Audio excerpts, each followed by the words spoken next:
What is up, everybody? We have reached our Jordan/LeBron episode number 23 of the Big Five Pod. I am your co-host Kyle Morello.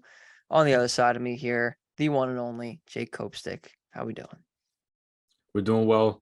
Pretty good night in the Big Five last night. Villanova, unfortunately, just as they have been doing this season, collapsed again in the last couple minutes after actually leading for a good portion of that game at Marquette. Spoiled what could have been a 3-0 night in the Big Five, but LaSalle got back on track. St. Joe's picked up another big win. They kept the ball rolling on their little win streak. So it's a pretty good night in the Big Five, but almost we were real close to getting a 3-0 night. So a little disappointed about that. But other than that, we're doing very well over here. Yeah, a little disappointed in that too. I mean, especially for how good Marquette is. We'll get into that game in a little bit. We'll also get into those other two wins in just a second. But first, I want to give a shout out to our other team that we don't ever really cover on this podcast, the Drexel Dragons beating the College of Charleston tonight. I forget who it was. They hit the shot with 3 seconds left, but they hit a shot with 3 seconds left to beat Charleston. So congratulations to the Drexel Dragons. That is a quad one win for your Drexel Dragons. All right. That's the Big Five. We're going to start off with this LaSalle and George Washington game. Both of us predicting George Washington would win. Both of us eating our words. We were wrong. LaSalle beating George Washington 75-64. Khalil Brantley, 15 points on 4 of 14 from the field. Husseini Drame, 10 and 9 on 4 of 7 from the field. They had 4 guys overall in double figures. They shot 49% from the field, which is something they haven't done a whole lot of, is shooting the ball that efficiently lately. So definitely good on them. And they also shot 33% from 3, so that's not too bad either, considering they were shooting in the 30s for their from the field percentage a lot of the last few weeks. So good on them. They did have 16 turnovers, which is not great, but they also forced 16 turnovers, so at least they didn't lose that battle. Overall, hey, they held a really potent George Washington offense at 64 points. They scored 75 themselves and did it pretty efficiently. Contributions from all over the roster. This was a quality win, and they stopped the win streak obviously at 5. So no complaints from me over here. What do you think about this? No complaints from me either. I'll gladly eat my words anytime a Big Five team gets a win. I have no problem doing that at all. And you look at this George Washington team, they just played St. Joe's last week, and St. Joe's wasn't able to win that game because Brendan Adams and James Bishop combined for over 50 points. Brendan Adams scoring a career-high 32. In this game, the two of them combined 8 of 27 from the field, 3 assists and 6 turnovers. I'm not really going to get into turnovers this game because they forced as many as they had themselves. So that, I'm not really going to worry about that. But yeah, like you said, contributions from pretty much everybody on the roster. I'm going to pronounce a name differently this time because I've heard it enough from Cale Beers and I trust him on the LaSalle broadcast. Rokas Yotsius. I think that's how Cale Beers is pronouncing it. I'm going to pronounce it from here on out because I trust him and he's been saying it pretty much the whole year. 6 points, 4 boards, and a block. Something we haven't really talked a whole lot about. How about this guy just set a couple good screens in this game to get guys open in addition to sewing up in the box score. He set a couple good screens to get guys open. Deshaun Shepard came in off a nice screen from him, was able to finish at the rim. So, beyond just what he did in the box score, I thought he did that well. And another thing I want to touch on from a couple past LaSalle games, you look at last week, the Davidson game. They had 2 field goals in the last 7 minutes. The Rhode Island game, they were 2 of their last 16 shots in the second half. So I said, okay, here's what I'm going to do. I'm going to take their how much offense they had in the last 7 minutes, and then I'm going to take their last 16 shot attempts. How many did they make? How much of an improvement was their offense? Because Anwar Gill hit a couple big shots for them. Jameer Brickus had a big 3 in this game to kind of help them pull away a little bit. So how about this? Last 7 minutes, a 19-7 run, and they made 9 of their last 16 shots.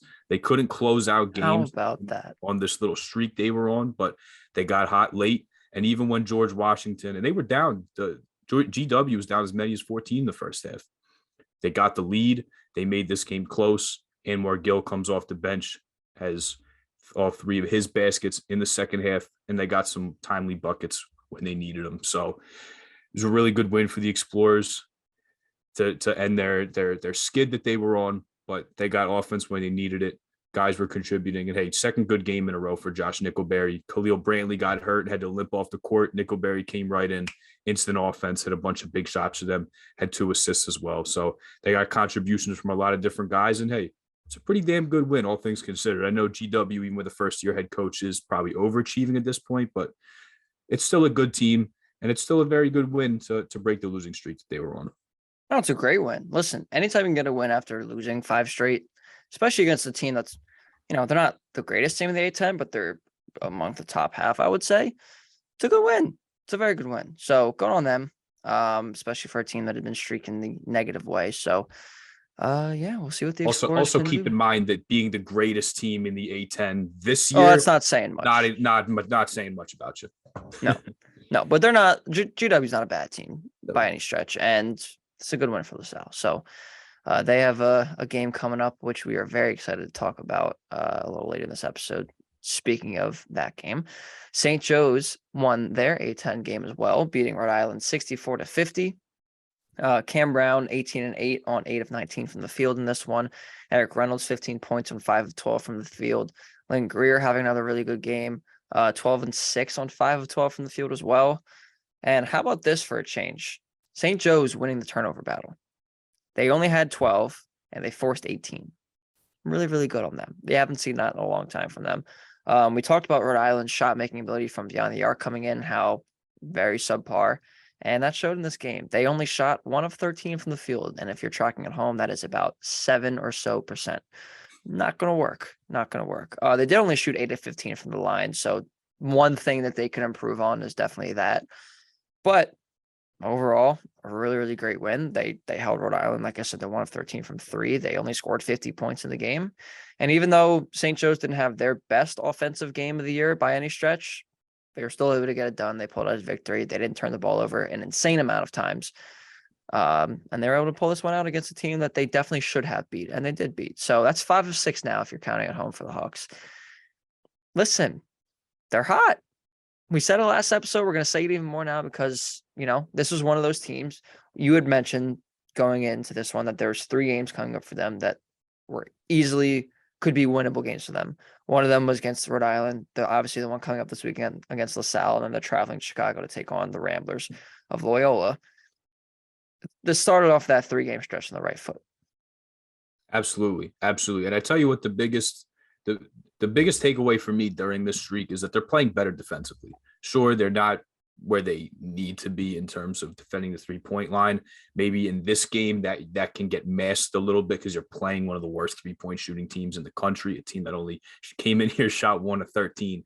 But their defense was a whole lot better, and it showed in this game. Not only individually, thought Louis Bleachmore had a very good, or Louis Bleachmore. Sorry, that's another pronunciation I gotta get right. Hey, I've had my fair share. Don't you worry. It's all good. It's all good as long as we're improving. Louis Bleachmore had a good game. Or Louis, geez, listen to me. I can't even get it right. I thought he played very well. Great energy off the bench. Took a couple charges, and he played good at individual defense. Christian Wimborne had a very good individual game defensively. But just as a team, these guys were rotating. Now, again, this isn't a team that in Rhode Island that it almost doesn't matter sometimes if you leave a guy open because they're so bad at shooting threes. But regardless, they were able to rotate very well, not leave guys open in the paint, not leave guys wide open to maybe not shoot, but drive it as the Rams want to do and get to the basket and get to the free throw line. So defensively, they have grown a lot. And that's what's real impressive, to hold a team to 50 points. And now look, they didn't shoot well. Ishmael Leggett had a very, very poor game. They didn't shoot the ball well from the 3-point line, but regardless, you hold a team to 50 points, you only need 51 to beat them. And then they scored 64 here. And the thing about this game in Rhode Island, their ability to not really shoot the ball.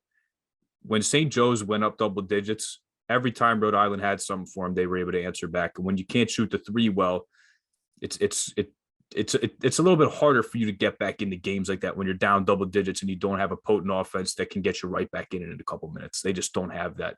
So Eric Reynolds was huge. He went on a personal 11-0 run in the first half, hit some really, really tough threes. And Cameron Brown, not a great game shooting wise from him, but how about the 6 steals? 6 steals. He was great getting into passing lanes and jumping in front of passes. So really good all around effort. I'd say the only knock, I guess you could say you could have on the Hawks this game was they got rebounded offensively 15-10. And that's why Rhode Island kept the score a little bit more respectable than it was. This easily could have been a 20-point game for sure, but a couple second chance points and some offensive rebounds made this score look like the way it is. Because outside of that, St. Joe's really dominated this game. You mentioned that this is a team that they should beat, and they absolutely should, especially at home. But to force 18 turnovers, got a bunch of points off turnovers. Great all-around effort. And then Cam Brown, Eric Reynolds, Lynn Greer, 45 of the 64 points. Anytime that first of all, they need those three guys to score a bulk of the points, but they were right on cue in this last game for them. So all around a great win for St. Joe's. They're getting better. They're playing with confidence, and they're even having some of these young guys come in and give them good minutes too. So all around a great game, even without Kasper Klaczyk, who was out with an illness. If there's anything we know about his status for Sunday, we'll pass that along to you. Hopefully just a one-game thing, but even with him not starting to beat a team like this, very good win for St. Joe's, 5-6. They're really starting to turn a corner and show really incredible progress right now. Yeah, it's really great to see. I mean, like you said, 5 of 6. And I know not all of them have been against great teams, but there's an old saying that you got to beat the teams. One, got to beat the teams in your schedule, but two, as long as you take care of the teams that you're supposed to beat, anything can happen when you're playing teams that you're not supposed to beat. So it'll be very interesting from them. Obviously, going forward, they have a couple more teams that they definitely are capable of beating, and one that they have beaten already. Actually, two that they have beaten already. So this will be really interesting to see going forward. I don't know if I want to put out the bid stealer conversation yet. I think they're a little far from that, but they are playing really great basketball right now, and it's exciting to see. And the A-10 is wide open, so you never know what can happen. All right, we're gonna move on though. A team that you would think could maybe be a bid stealer at this point, but definitely didn't expect to be in that conversation at all going into the season. Villanova, like you mentioned at the top of the show, another loss to Marquette here, 73-64. And some guys had some good games. Dixon, 14 and 6 on 6 of 8 from the field. Daniels, 14 points and 5 of 8 from the fields. Now, I saw that we might have been mispronouncing this guy's name, and I don't want to. Hosen? I hear Hausen, I hear Hausen. Yeah. It's at the point where like I don't even know, dude. We're just gonna go with Hausen. If somebody sees this, please help us out with that. Please, with yes. whatever we're pronouncing wrong. I saw a please help tweet us out. earlier from one of the Villanova accounts that we follow that, but I couldn't find it before the show. That's why I was struggling a little bit. But anyway, 12 points, 3 of 4 from the field, 3 of 4 from 3. Listen, he's a shooter. He's a real good shooter, but unfortunately it wasn't enough for them. They did shoot 40% from the beyond the arc. Here was the key though. These two stats I'm going to bring up for you. 19 turnovers, which I believe is their season high. Marquette only had 7, so that means they were -12 in the turnover differential, which is brutal. Absolutely brutal. Also, they had 20 fouls and Marquette only had 12, so that wasn't a great disparity there either. Like you said, though, they were in this game for a lot of the game, kind of unraveled late. This Marquette team's really, really good, and it just doesn't seem like Villanova is this year. And, we expected when Justin Moore came back, maybe they'd clean it up a little bit more and, they'd be able to run more efficiently. Now, granted, it's only his second game back from missing the entire season so far, so I do want to give him some slack, but this is tough to see right now for the Wildcats. Yeah, and the toughest part is it's over and over and over again. And it's the same thing. Like nobody's saying anything about effort. They're not getting blown out. They're competing, especially on the road. They're very competitive. They just can't pull these games out when sometimes they can and they have a lead. So they're not able to close it out again, unfortunately. Again, their offense goes stagnant. And it almost kind of reminded me of the first matchup they played. Very close. Nova was up for some of this game. And then Marquette just put the straps on them late. I mean, their last couple possessions. So first of all, 2 field goals in the last 8 minutes. That's basically what LaSalle did the other night. And one of those baskets was a Caleb Daniels dunk with 10 seconds left when the game was pretty much out of reach. We were just fouling and shooting free throws back and forth. So Marquette, their defense strapped up late. They denied Caleb Daniels the ball with about 2 minutes left. They couldn't really get anything going. They forced a tough turn, like fade away turnaround by Dixon, which was not the shot they were trying to get. They really didn't even get Caleb Daniels. Caleb Daniels got the ball, and as soon as he dribbled and they switched, he fell down and then barely got it to Dixon. So that was almost a turnover. Next possession, they doubled Dixon. He fell over and he traveled. So you have to give Marquette credit because they made baskets when they had to late, and then defensively they were terrific the last 2-3 minutes. I mean, they They were awesome, not even really letting Nova almost get inside the 3-point line. They were just dominant defensively. And But that's a again, team not known for their defense either. who's that, Marquette? Marquette, not as much as their offense. Well, I mean, the offense they've been clicking, but you got to also remember who their head coach is, Shaka Smart, and there's a Very thing true. or two about defense. And it's Yes. just crazy that they're this good offensively and they're this dominant. I really think they're that good. They're another team. I said with Xavier early in the year that could be a dark horse Final Four team. I think this Marquette team's right up there with them. Tyler Kolek had a really good game. He had over 20 points, had a bucket late where he scored over Cam Whitmore and then was chirping him after.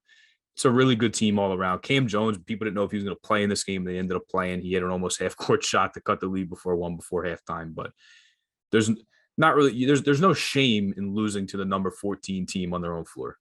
However, people are saying, bid stealer, this and that. It's a term people throw around. Oh, it's okay. All we got to do is win a couple games at the Garden in March.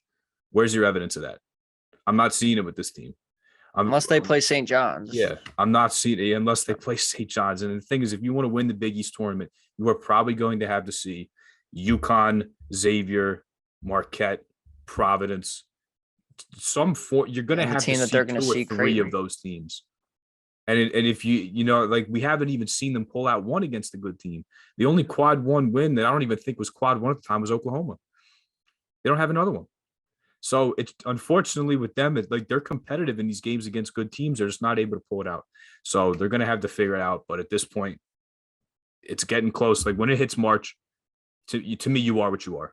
I don't know how much better you can get when then it's like, okay, it's do or die scenarios. And you can say, well, they can steal a bid. They've been successful in the Big East tournament, sure. But this team just hasn't shown the propensity to be able to pull out close games. And in March, you have to do that. You're not going to blow. This isn't the 2018 Villanova team where they go in the tournament, and they beat everybody by double digits, and it's a cakewalk. It's not what it is.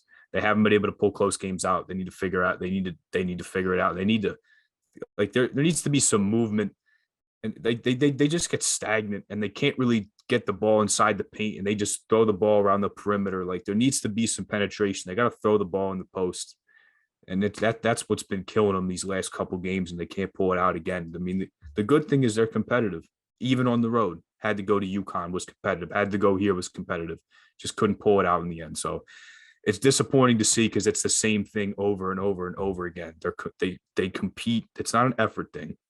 They just can't pull it out when it matters. And it's like the last 5 minutes, they're not the same team that they were the first 35 when they were winning and we're right up there with the opponent. So it's unfortunate to see, but now time's running out. We're at the point where they have to run the table in the Big East. And like I said, it's way easier said than done because when have they showed you this year that they can win close games? Yeah. I mean, it is theoretically possible, but I don't think it's a very likely scenario that listen, they can maybe win 2 games, maybe make the semis. I don't see it going much further than that. Cause you talked about, you've got UConn who themselves have been struggling, but still good team, great head coach. You've got Creighton, who they have coming up here, who's been on fire lately. You have Xavier, Marquette. I'm definitely forgetting somebody right now, but like the Big East is loaded. The Big East has a lot of great teams, and they are not one of those teams this year. I mean, they didn't even beat Butler. You know what I mean? And like Butler's or DePaul, and yes, they beat St. John's rather, and like I don't know. Did they beat Georgetown? Cool. Like we were talking about with St. Joe's, you're supposed to beat the bad teams. But then you also, got to step up to the plate against the good teams. And they've been competitive, but they haven't been able to close out. Will they be able to figure it out? Probably not. Like you said, at this point, it's kind of you are what you are. And you got to figure out the best way to make yourself the most efficient version of yourself, I guess, if that makes sense. But a lot of question marks with this Nova team. Hopefully they can figure it out. I don't know if I see it. So we will move on though. That's it for these games that we had. Only 3 this week in the midweek. We have 6 games. No, I'm sorry. 5 games, but you'll see what I mean in a second this weekend. 2 Penn games back to back. We got a doubleheader in the Ivy League this weekend, the entire league. So we'll go very, very quickly through their first game, and then more importantly, their second game. They're hosting Columbia on Friday night, 7:00 at the Palestra. I don't want to jinx or anything like that, but this Columbia team's really, really bad. 6-16 on the year, 344th in KenPom. Keep in mind, there's only 363 teams in Division I basketball. 352nd in effective field goal percentage. They are 87th in tempo, so they do like to get up and down a little bit. I didn't even bother writing down much else. I just wrote down in my notes, whole lot of red in their KenPom page. A lot of 300s and 200s in their offensive and defensive categories. It's just not a good team. And I don't know if I want to spend a ton of time on this game. I think Penn will win. I think they'll win pretty handily. If they don't win pretty handily, we're going to have a much bigger issue the next time we hop on here. So your thoughts real quick, but I don't think we need to spend a ton of time on this. Yeah, I don't think we have to either. Last time they played them was the last time the Ivy League did a back-to-back. So they actually went to the reverse of what they're about to do. They were at Cornell, and then they went to Columbia. Now they're going to have Columbia at home and then Cornell on Saturday. But they won this game 84-55.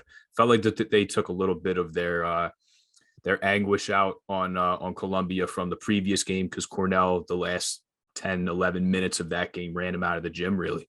So I felt like they took it out on them. Dingle at 33 points, 11 of 17 from the field, hit 7 threes. Jonah Charles did not miss. He was 5 of 5 and 4 of 4 from three. As a team, they were 15 of 23 from the 3-point line.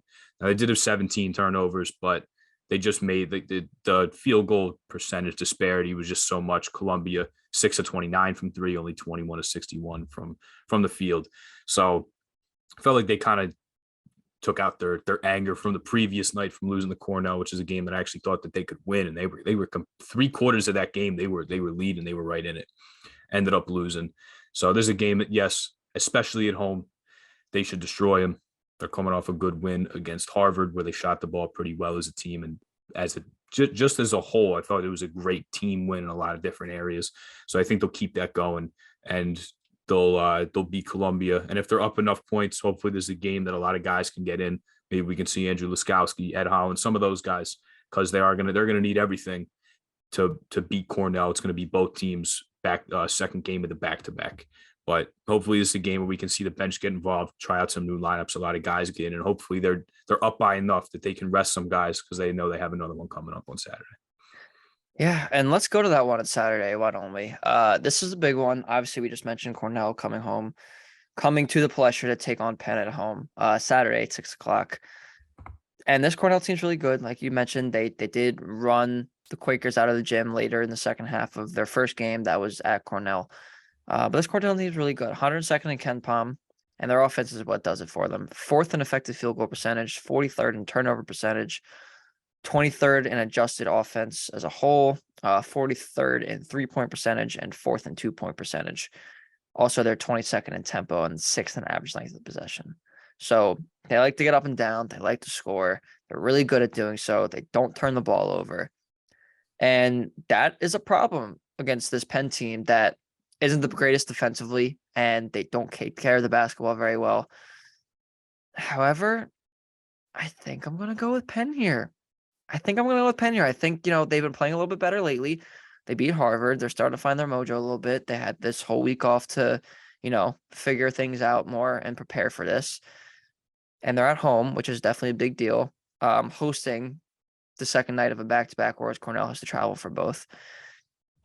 This is going to be a tough spot for Cornell, and I know they're a really good team, but I think Penn's starting to figure it out a little bit. I'm going to go with Penn here. What do you think? And I'm going to agree with you. I think in the return game here, they're going to pick up a W and sweep the little homestand they have going on here. But yeah, you talk about all the offensive stats. It's crazy that a team plays that fast, shoots the ball that well, and still doesn't turn the ball over. Now, a very good majority of their points come on 3 balls, and they're pretty reliant on that. But when you shoot it as well as they do from inside the 3-point line, from outside the 3-point line, and then the turnovers as well. I mean, the offense is really a buzzsaw. They love to get up and down. Something I'm curious to see in this game, because the last game against Harvard, Penn did want to push the ball a little bit off missed shots and off rebounds. Is that something that you want to do against this team? Because if you want to get into a track meet with Cornell, you're playing right up their alley. You're playing the game that they want to play. So it'll be interesting to see if they want to do that, because I thought Penn played well when they pushed the ball and they got out and ran a little bit. But you're now going against a team that's going to want to do that anyway. And if they're going to bait you into doing that, maybe we can see a score like we did last time. But let's talk about that last game. 19 turnovers. This Cornell defense, The thing about them is, at pretty much every Ken Palm metric, they're not very good, but there's two things they're good at. They're ninth in steal rate and 28th in turnover, defensive turnover percentage, like you talked about. So it's crazy that almost every metric is not good, but the one thing they can do is force turnovers. And that's pretty much the one thing that you need to do. If you're not going to be a good defense, if you do that, you'll be in a lot of games and win a lot of games. So they forced a bunch of turnovers in this one. The thing was, Penn, like I said, with about 11 minutes left, Clark Slacker hits 3. He gives Penn a 56-55 lead. The thing was 11 and a half minutes, just under 12 minutes left in the game. From that point on, Penn was outscored 33-13 and had 9 turnovers. Like I'm sitting there watching the game. I just got my wisdom teeth out that day. I'm numb. I'm in pain watching this game. It's like I couldn't believe what I was watching the last 10 minutes of this game, how it just flipped from the previous 30. The game got away from them. They were turning the ball over a lot. Cornell got out and ran. They were hitting threes. So a key thing in this is the bigs are going to have to defend the perimeter. There's going to be a lot of pick and pops on this team, a lot of guys that are going to be able to space the floor. And because of that, you're also going to have to be able to cut off driving lanes as well and play good individual defense. So a team that shoots like this, they can give you so many fits. They can shoot over you, or if you're going to leave the paint and the lane open, they're going to attack inside because they shoot pretty well from 2 as well. So it's kind of a pick your poison here, but I wouldn't let these guys shoot. Keller Boothby and Sean Hansen, they're 2 bigs, 3-3-pointers each. You're going to have to step out on those guys and run them off the line a little bit. So it's a hard offense to defend when you do so many things well and you play very fast. But we'll see if Penn wants to, A, play to the tempo that Cornell wants to play, and then B, they're going to have to limit the turnovers. If they turn the ball over 19 times again, they're not going to win. Right then and there, I don't need to see another stat. If they turn it over 19 times, the game's done for them. So cut down the turnovers. And, hey, are they going to want to run out, maybe make this a track meet? Because it's what Cornell is going to be trying to do. So it'll be interesting to see if Penn wants to match that. But I am going to agree with you. I think Penn goes 2-0 here. I think they win the big return game against Cornell at the Palestra, because, hey, it's the second day of February as we're recording this. Time's starting to tick here. And if they want to get a top 4 spot, they're going to have to separate themselves from a group of teams in the middle of the pack in the Ivy League. So I think they'll get it done this weekend, though, and they'll go 2-0. Yeah, the countdown, the march is on. We're getting there. And also keep in mind that the Ivy League tournament, I believe, is one of the earlier ones. I'll have to check the schedule again, but I believe it's one of the earlier ones. I could be wrong. I will double check that. But we're really getting down to things here, and they did make up some ground against Harvard, which is great. And if they can beat Columbia and hopefully something else goes their way, I'm expecting them to beat Columbia, but something else goes their way in those games too, then they can really set themselves up nicely to pull off a win against Cornell and spring into that top 4. So that'll be very important for them. And hopefully they can pull that one out Saturday at 6 at the Palestra. All right. Another Saturday game here. We got Villanova traveling up to Creighton, take on the Blue Jays. This Creighton team, they're getting hot at the right time. I don't think people are really talking about them enough. This team is starting to live up to some of their expectations they had preseason. 11th in Ken Palm, 28th in adjusted offense, 17th in adjusted defense, 26th in effective field goal percentage. They are 31st in turnover percentage. However, one thing they do bad, well, first of all, 17th in 2-point percentage too, before we move on to bad things. But one thing that they're not great at is offensive rebounding. They're 269th in offensive rebound percentage, which is a little bit surprising because they have some size in this team. And ever since Kalkbrenner came back, he's been really, really good, and they've been winning. And it's gonna be a tough battle for this Nova team, especially a team that isn't huge. Like this Creighton team's definitely bigger than this Nova team, and that's given them some trouble in the past. Though they could go small and maybe change some things around with Dixon down there. But I am gonna take the Blue Jays in this one. I don't think it'll be insanely close, though Nova does like to keep things close sometimes. So I will say that. But I just see one team that's pretty hot and one team that's not so much. And I'm gonna ride the hot hand here, and I'm gonna go with Creighton. What do you think? Yeah, I'm gonna agree with you here and take the Blue Jays. Since the new Big East was formed, however, Villanova, they are 5-4 out there, but they lost the last 2 by an average margin of 18 points. It's been 2 blowouts there. It really hasn't been close. Couple things here about Creighton. So obviously you talk about Ryan Kalkbrenner coming back, and you talk about how they have been winning some games. They are a really hard team to seed in the tournament because they did lose. They went on a 6-game losing streak early in the season. Now 3 of those came without Ryan Kalkbrenner. and shocking, they're a way better team when he's in the lineup. This man shoots almost 74% from the field. He's got the highest field goal percentage and effective field goal percentage in D1. He leads the Big East in block shots with almost 2.5 a game. So no wonder that you have a great 2-point defense and a great 2-point offense when you have probably the most influential guy in the country when it comes to those categories. So they're a way better team when he's in there. They did lose 3 of those 6 while he was out. But still, for this team that was like a preseason top 10 to go in a losing streak like that, it's definitely shaky. But that's the thing. I think they're going to get hot. I think they can win the Big East tournament. But when you look at what they did early in the season, how is that going to affect things? Like they could be anywhere from like a 3 to like an 8 or a 9. Like their variety of outcomes when it comes to the tournament is it could be a bunch of different things. But the thing about this team, they have a very good starting 5. But after that, it drops off. They're 347th in bench minutes. They don't play the bench a lot. It's going to be Ryan Nembhard, who was last year's Big East Rookie of the Year, having a great season until he broke his wrist at St. John's. Trey Alexander, Arthur Kaluma, and then coming over from South Dakota State, we have Baylor Shireman. Shoots almost 40% from 3, the reigning Summit League Player of the Year. Almost 14 points and 9 rebounds, as well as 3 assists. So he can do a bunch of different things. It's a versatile starting 5. They can shoot, they can score. They have a terrific point guard. They have a terrific rim protector and a big guy who's going to be a problem in the paint for this Nova team. So there's a couple of different ways that Nova can attack them for sure. They're thin. You get a couple guys in foul trouble. Maybe there's some problems there. But for a team that it wasn't great the last 2 times they had to play here, they got to fly all the way out to Omaha for this game. They've been on a losing streak, and they got to go play in another team's house that just scored 104 points against St. John's. I'm also going to take the Blue Jays here.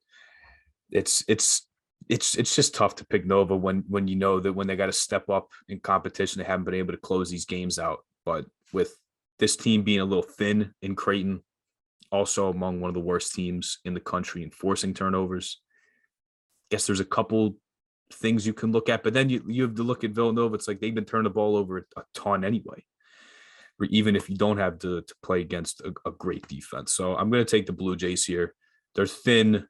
They really only play 5 guys, but that 5 is very, very good and good enough to win some games in the tournament. So I'm going to take the Blue Jays here. Unfortunately, I don't think this is going to be a blowout, because they have at least shown that they can be competitive. But regardless, I'm going to take Creighton to win this game. I'm a pretty big fan of Greg McDermott. And hey, you got to look at the last couple of years. Like, this team really starts to heat up in March. The COVID year, 2021, they got to the Sweet 16 until they lost to Gonzaga. The year before, when the tournament got cut short, they were on fire and looked like they were going to make a run.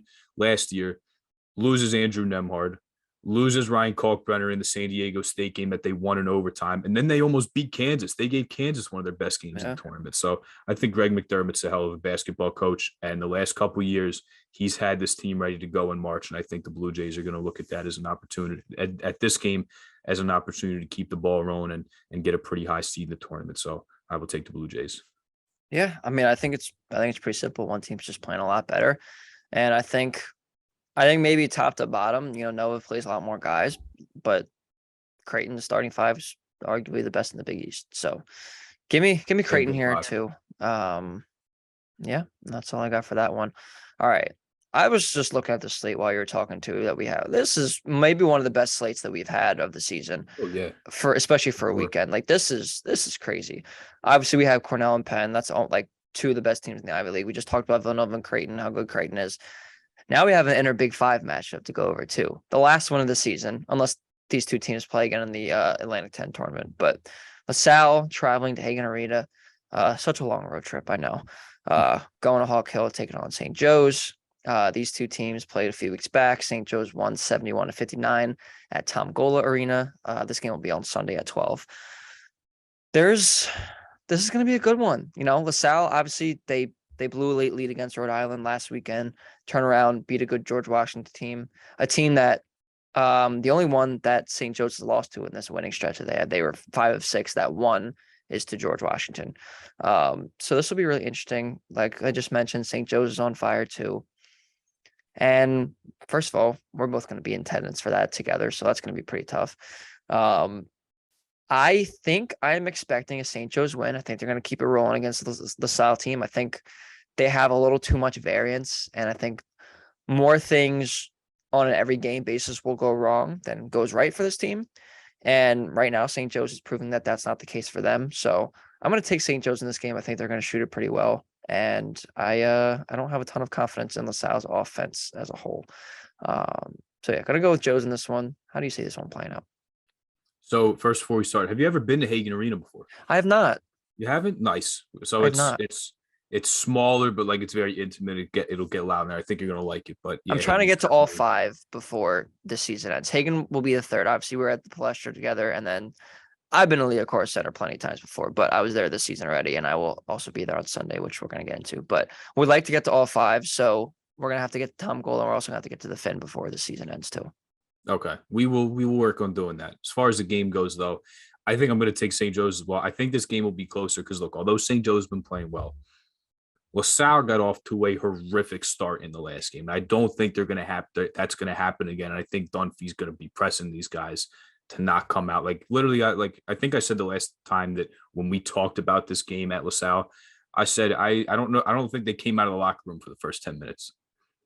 We have not seen like that was one of the worst 10-minute stretches I think I've seen LaSalle play all year was the first half of this game, the first 10 minutes of this game. They immediately go into a 22-10 hole. St. Joe's is hitting everything. LaSalle, there's defensive breakdowns everywhere. Guys are getting open shots. It was all pretty much bad. But what got them back into this game and what let them cut it to single digits, 22 St. Joe's turnovers. Lynn Greer had 7 himself. So I think the key to LaSalle here is if you want to win this game and you want to make it close, press a little bit, press a little bit more. If you want to come out of halftime, if you're in a bit of a hole again and it's okay, last 20 minutes we're going all out, we're pressing, do it. But they got to turn up the pressure a little bit more. They got to pick guys up at half court. They got to force them into turnovers and mucking this game up and kind of making it ugly if they want to win because St. Joe's, shocker, just as any team does, they play a lot better at home.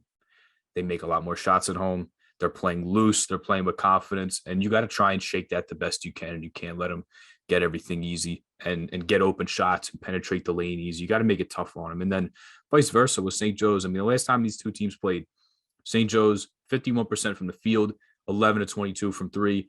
LaSalle was 29.5% from the field, 6 to 27 from three. We saw two polar opposites here. I think that's more likely to come in the middle. And that's more like they're more likely to kind of middle themselves out here than to see that again. So I think LaSalle will shoot a better percentage and they'll make it close. But my one thing is, are you going to crash the glass? LaSalle got a rebound of 42 to 32, and are you going to put pressure on St. Joe's as well? And they're going to need some more out of Khalil Brantley and Jameer Brickus, a combined 4 of 23 from the field, 1 of 10 from 3 points. So they're going to need their best players to step up. But at the same time, they got to get off to a good start. You can't stay on the bus for the first 10 minutes of this game and put yourself in a hole like that and just be digging the whole game. They want to keep it close. You got to keep the pressure on, and they got to come out and they got to play hard, and they got to just say, like, lock down defensively first. Worry about doing that as far as, rather than scoring, because you can't put yourself, like, they gave up 22 points in 5-6 minutes or something like that. Like St. Joe just came out and made everything, and they look lifeless. So I think it'll be a closer game because I think LaSalle gives a much better effort here. But I will take the Hawks. They're getting way better in pretty much every facet with each game that passes. And I think they're going to pick up another one here, especially at home, and then they'll make it 6 or 7. So I'm going to take the Hawks here, albeit in a lot closer game. Yeah, I definitely think it'll be closer. But like you mentioned, they do play really, really well at home. And even in games they've lost at home, they've been really competitive. So I definitely think that's going to be a factor. And I don't think they're going to lose this one. I think they're going to win. So give me St. Joe's in this one as well. All right. The last one of the weekend. And this one's going to be a doozy, a rematch of one of the games of college basketball so far this season. Houston coming to North Philly, taking on Temple at the Leocor Center. This will be Sunday at 6:00. And a game we are also both going to be attending, though I think you will be in the stands and I will be, I think I'm going to be covering this one in the media section, which will be really, really cool. So yeah, we're going to get into this one.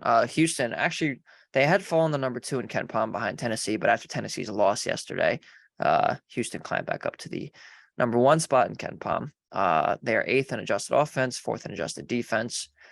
346 in tempos. They do like to slow down, play at a slower pace. And contrary to my Columbia notes where I said a whole lot of red, this is a whole lot of green on their KenPom page. My goodness. I mean, obviously the number one team, I don't know, that's what you're going to expect, but offensively and defensively, just a whole lot of green. I could write down all the stats. I'm not going to. You can take a look if you want. You know all the stats that we talk about. They're towards the top in most of them. This Houston team's really, really, really good. And I hate to do this, but I think I'm going to go with Houston in this one. I think that though Temple didn't shoot very well in the game in Houston a few weeks ago, neither did Houston, and I think they're more likely to shoot a better percentage more of the time than Temple is. So I think they're kind of going to regress back, or positive regression back to what they were before. And I don't think this is going to be a blowout. I think Temple normally plays Houston pretty well at home, even though they're usually the superior team. But I am going to go with Houston in this one. I think they're going to get revenge in the Owls. I could see this being like an 8 to 10 point game, but I definitely think Houston is gonna pull this one out at the Liacouras Center. What do you think? I think I'm ready to get weird here and just take Temple. I think they can Yeah. upset them. I think there's going to be a lot of people there. It's supposed to be a whiteout. Hopefully, there's a lot of people there. If they can't get anybody out for this game, I don't know when they're going to get people to show up to the Liacouras Center. But look at the last meeting, like you said, 56, 55. Since the AAC formed, Temple 2-6 against Houston at home. I'm going to throw out the matchup they had in the COVID year in 2021 because Temple played like 13 games, never got into a rhythm. There was no fans there. If you take out that, their last 3 meetings have been decided by 4 points, 4 points, and 5 points. So pretty close game. They play them competitive at home. Even last year with all the injuries they had, they still played this team competitive at home. I was there. Houston got off to a nice start, a fast start, was up double digits. And then Temple slowly just clawed back in this game. So a couple different things I want to talk about here. Temple was able to have success on offense if they just got in the middle of the Houston defense. They're going to try and trap some ball screens.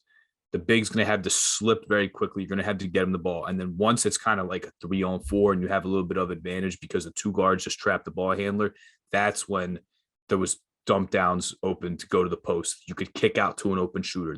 That's how you break down this defense. You got to get in the middle of them and then break them down from there. And they were able to do that. That's why they were able to knock down some threes. Zach Hicks hit some shots.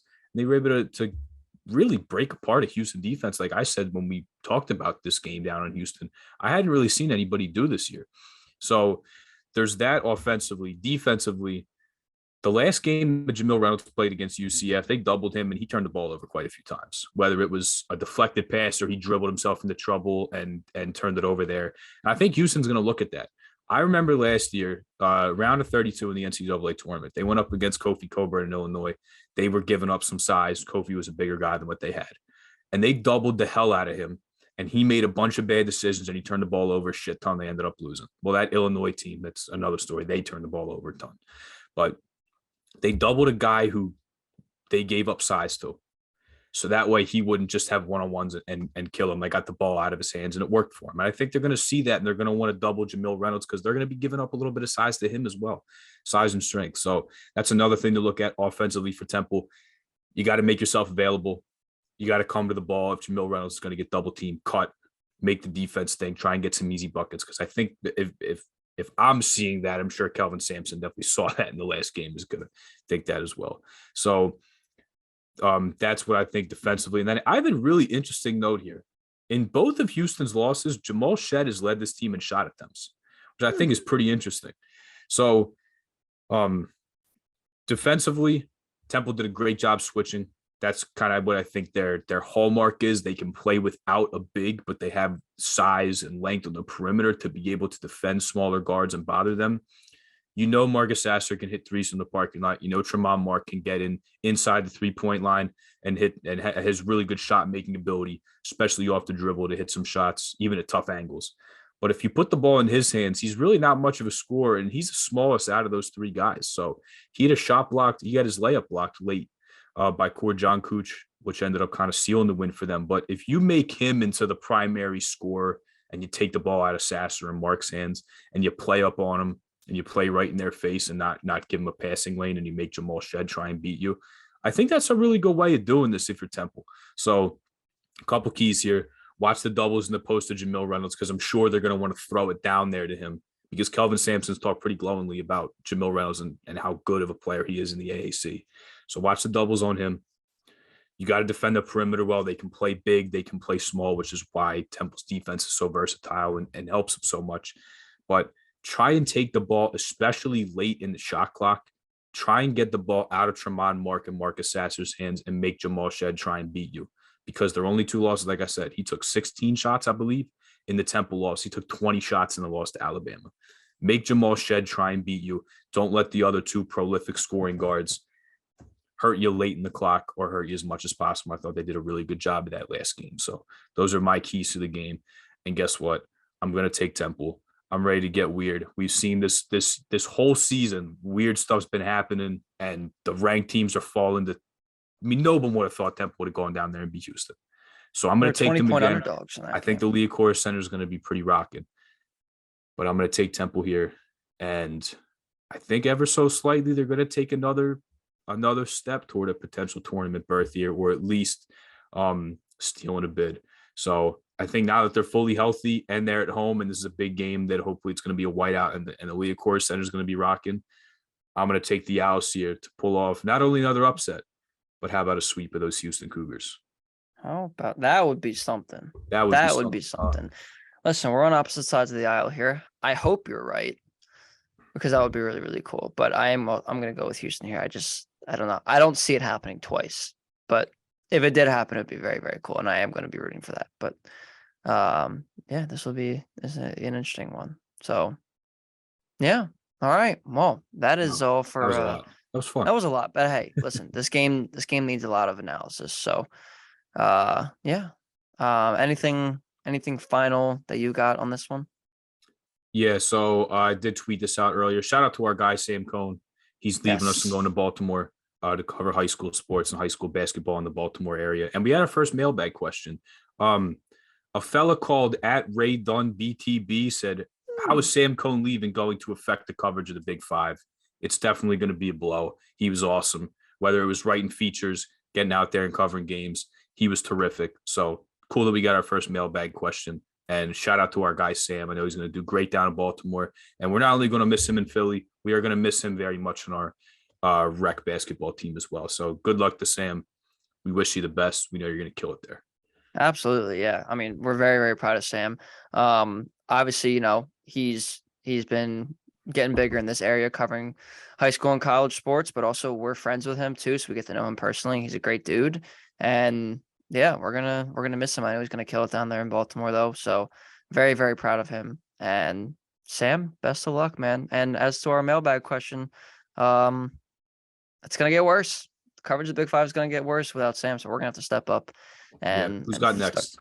Who's got next? Exactly. So shout out to Ray for that mailbag question too. And I think we're gonna have to start to do some mailbags here soon. I think that's a good idea. Definitely have to get more people involved in this. So yeah, that's all we got here. Thank you guys as always for tuning in and listening to us ramble about our Big Five basketball teams, but it's very important to us, and I know it is to you guys too. So thank you for that. And if you haven't already, make sure you like and subscribe to our YouTube channel. Make sure you follow us on our social media channels on Twitter and Instagram at Big Five Pod. Make sure you listen to our audio only versions on Apple Podcasts and Spotify. And if you have any other things you wanna talk to us about, make sure you hit us up on, like I said, some of our social channels and whatnot. We would love to hear some ideas and talk to some more people. So definitely. And if you're at the St. Joe's and LaSalle game, we'll have to tell you guys where we're sitting. So keep your eyes out for that on Twitter. And then you're gonna be a fan at the game. I'm gonna be covering the game. So maybe you can tweet that out if you want where you're gonna be. But yeah, it's gonna be a fun weekend of Big Five basketball. We're very much looking forward to it. And with that being said, we'll see you guys on the flip side.